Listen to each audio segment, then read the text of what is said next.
நன்றி சபாநாயகர் அவர்களே.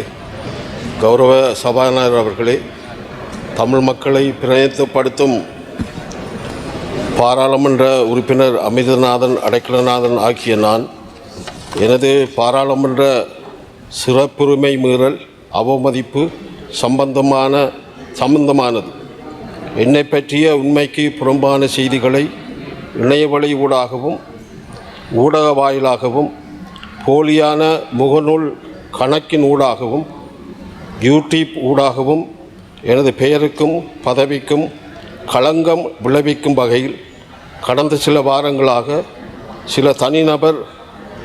சில தனிநபர்களாலும் ஐபிசி எனப்படும் ஊடகத்தாலும் பரப்பப்பட்டு வருகிறது. தற்கொலை செய்து இறந்த ஒருவரது மரணத்தை என்னுடன் சம்பந்தப்படுத்தி கொலை செய்யப்பட்டார் என பொய் பிரச்சாரம் செய்யப்படுகிறது.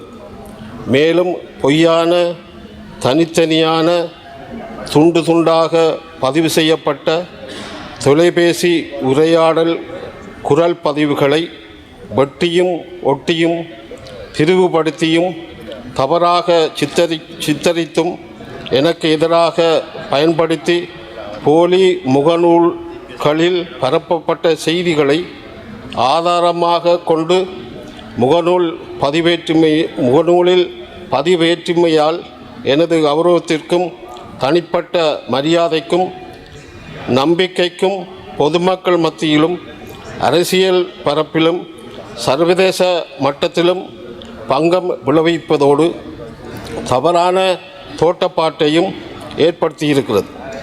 இதனால் நான் பெரிதும் மன உளைச்சலுக்கும் துன்பத்துக்கும் ஆளாகியுள்ளேன்.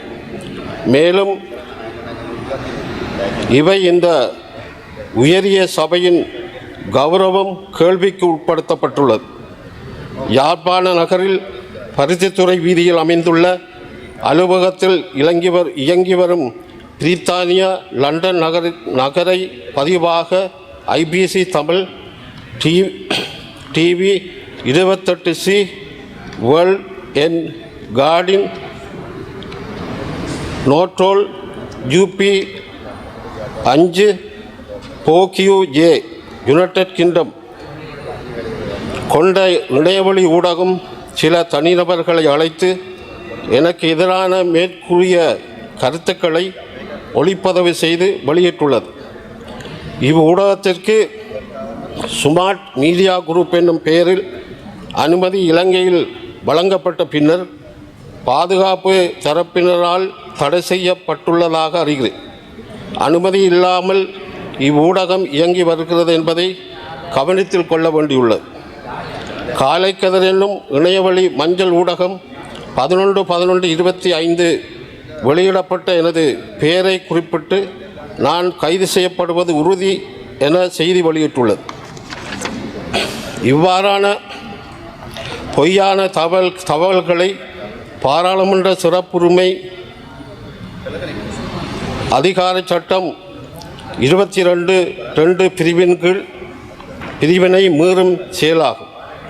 இவ்வாறான சட்ட மீறல் குற்றவியல் தண்டனை கோவை சட்டத்தில் 90வது பிரிவினை மீறுகிறது என்பதனையும் அதன் மூலம் மேல் நீதிமன்றத்தில் தண்டனை வழங்க வேண்டிய குற்றமாகும். இவர்கள் சட்டத்தை கையில் எடுத்து தவறான செய்தியை வெளியிடுவது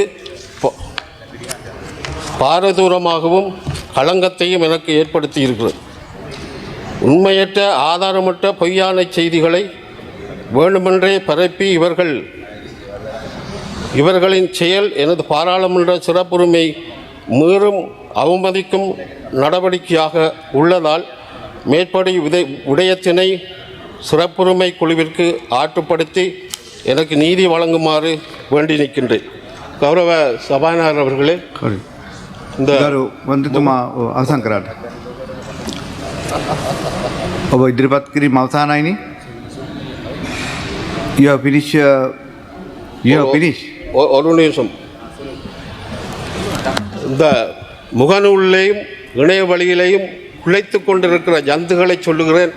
நீங்கள் ஆதாரம் இருந்தால் அதை நீதிமன்றத்துக்கு ஆற்றுப்படுத்துங்கள்.